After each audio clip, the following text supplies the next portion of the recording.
Selanjutnya binyo na pertanyaan mantang menyangkut dengan khanduri sahabat. Na kenang undangan magun bak khanduri ya bi. Lih dah magun na tapo kuah baju. Dan na tabaan tinggal tapluk-pluk bawah mana tajuk kan dia sahabat. Yang ale yang je tapi bermakna bak khanduri ya. Saya bak kauri tamaguan. Kini ada kuah dua ni. Yang dua ni usah bodong. Ya?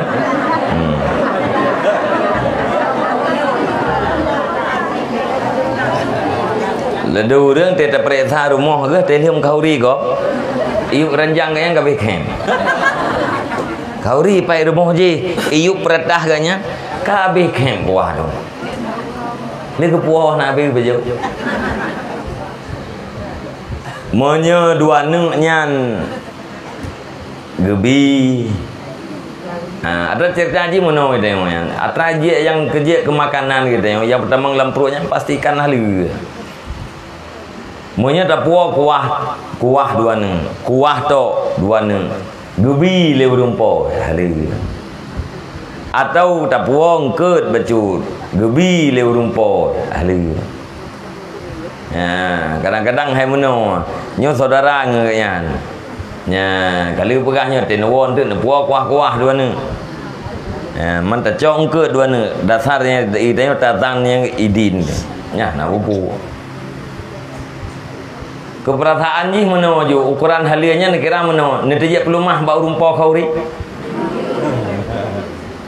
Nanti je. Hai ledung kadang mana berat hatu baik muka. Nyam beji nya jumpa kuah lempo dua ni apa? Gukala le urumpo hana pupu. Nya ukuran tadi je pelumah nyam berarti ada gebi kan. Ledung kamanan. Lampru betul.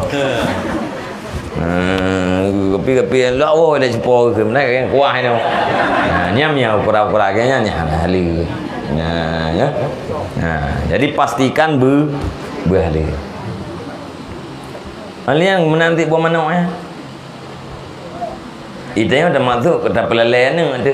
Igaknya kalah riba ya. Ya rumpah kau ni kalah riba kau. Betul kan? Ya, kita kalah gebidin. Hana salah. Hana gebidin. Be. Nyan kayaknya nanti bio jak bagi tanya bio perlu dia. Monya terada perlu ada baju li, terada perlu baju li. Kadang ada 30 upah, murah upah.